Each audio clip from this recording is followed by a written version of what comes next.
वैष्णव की फिसलन। हरिशंकर परसई की लिखी हुई कहानी मेरे आभा शर्मा जावास के साथ। वैष्णव करोड़पति हैं। भगवान विष्णु का मंदिर, जायदाद लगी है। भगवान सूदखोरी करते हैं, ब्याज से कर्ज देते हैं। वैष्णव 2 घंटे भगवान विष्णु की पूजा करते हैं, फिर गादी तकिए वाली बैठक में बैठकर धर्म को धंधे से जोड़ते हैं। धर्म धंधे से जुड़ जाए, इसी को योग कहते हैं। कर्ज लेने वाले आते हैं, विष्णु भगवान के वे मुनीम हो जाते हैं।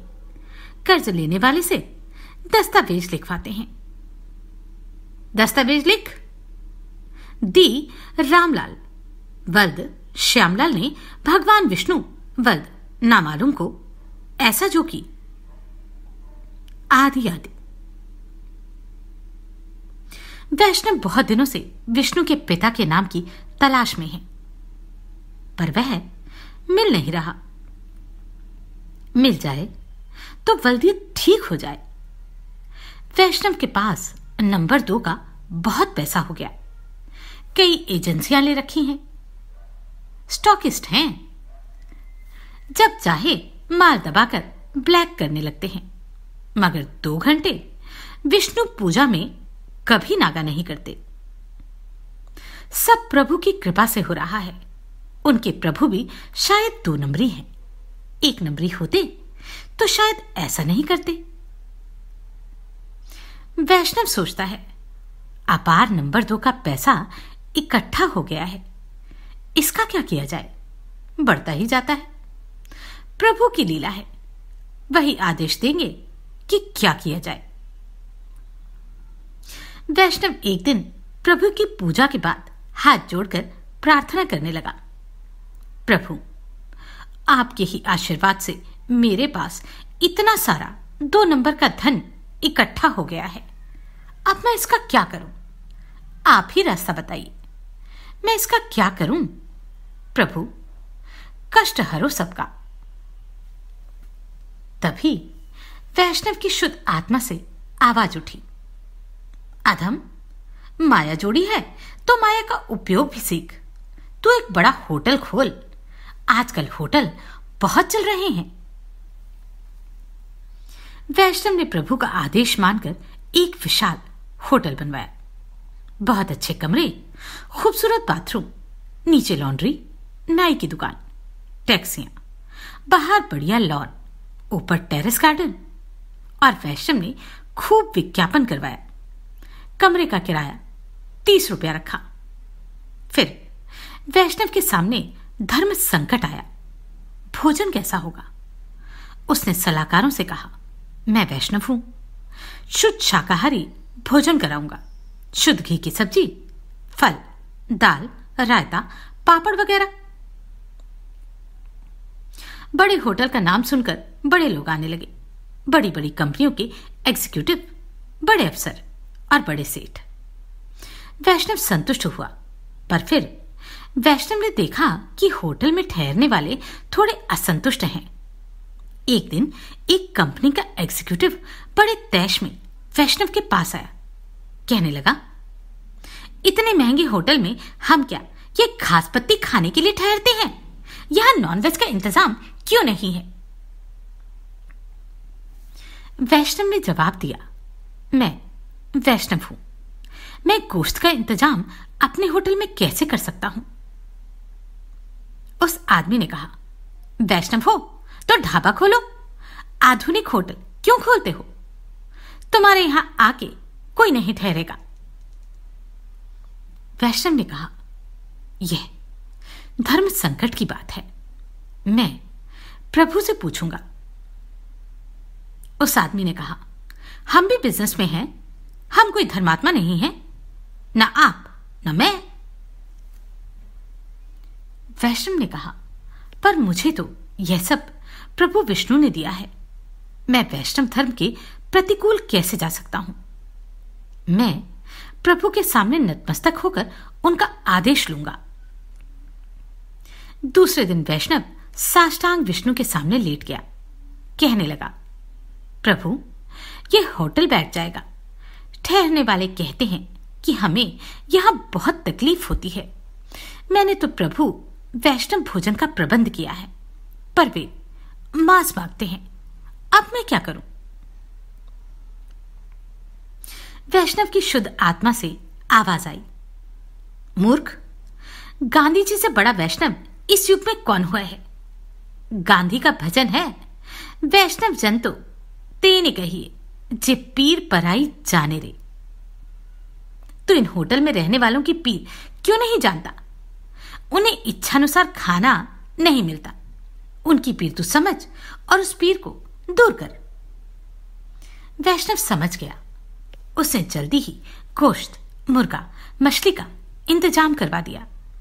होटल के ग्राहक बढ़ने लगे। मगर एक दिन फिर वही एग्जीक्यूटिव आया। कहने लगा, हां, अब ठीक है, मांसाहार अच्छा मिलने लगा, पर एक बात है। वैष्णव ने कहा, क्या? उसने जवाब दिया, गोश्त के पचने की दवाई भी तो चाहिए। वैष्णव ने कहा, लवण भास्कर चूर्ण का इंतजाम करवा दूं? एग्जीक्यूटिव ने माथा ठोका। कहने लगा, आप कुछ नहीं समझते। मेरा मतलब है मदिरा, शराब। यहां बार खोलिए। वैष्णव सन्न रह गया। शराब यहां कैसे पी जाएगी? मैं प्रभु के चरणामृत का प्रबंध तो कर सकता हूं, पर मदिरा, हे राम। दूसरे दिन वैष्णव ने फिर प्रभु से कहा, प्रभु, वे लोग मदिरा मांगते हैं। मैं आपका भक्त मदिरा कैसे पिला सकता हूं? वैष्णव की पवित्र आत्मा से आवाज आई, मूर्ख, तू क्या होटल बिठाना चाहता है? देवता सोमरस पीते थे, वही सोमरस यह मदिरा है। इसमें तेरा वैष्णव धर्म कहां भंग होता है? सामवेद में 63वां श्लोक सोमरस अर्थात मदिरा की स्तुति में है। तुझे धर्म की समझ है या नहीं? वैष्णव समझ गया। उसने होटल में बार खोल दिया। अब होटल ठाठ से चलने लगा। वैष्णव खुश था। फिर एक दिन एक आदमी आया। कहने लगा, अब होटल ठीक है, शराब भी है, गोश्त भी है, मगर मरा हुआ गोश्त है। हमें जिंदा गोश्त भी चाहिए। वैष्णव ने पूछा, यह जिंदा गोश्त कैसा होता है? उसने कहा, कैबरे, जिसमें औरतें नग्न होकर नाचती हैं। वैष्णव ने कहा, अरे बाप रे।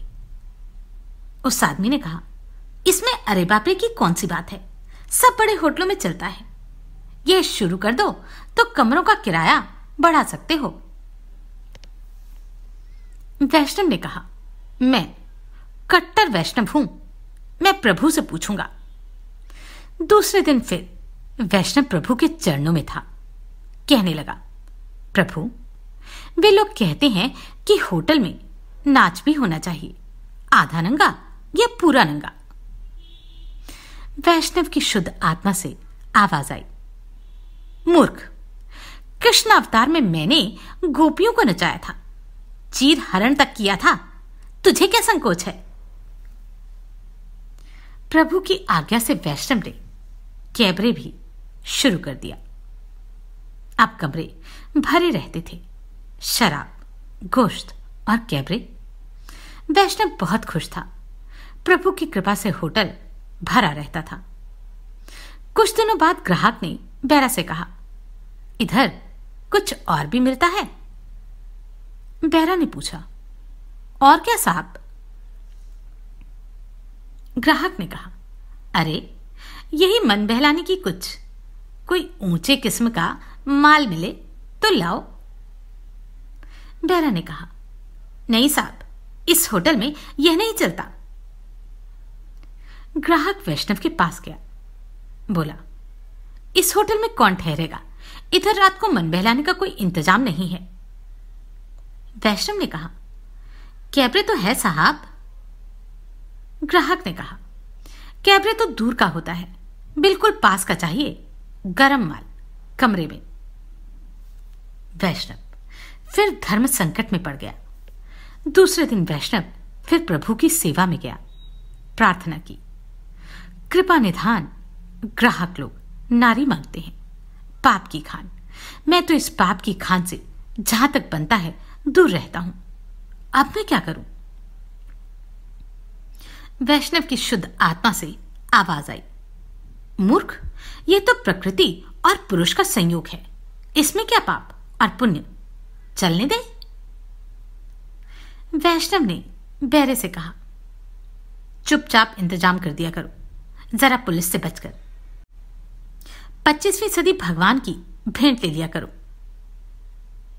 अब वैष्णव का होटल खूब चलने लगा।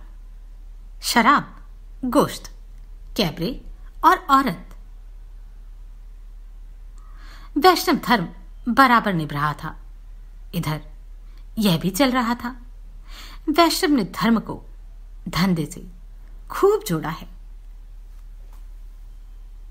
आप सभी से अनुरोध है कि यदि आप इन वीडियोस को लाइक, शेयर या सब्सक्राइब नहीं भी कर सकते तो इन्हें पूरा अवश्य सुनें।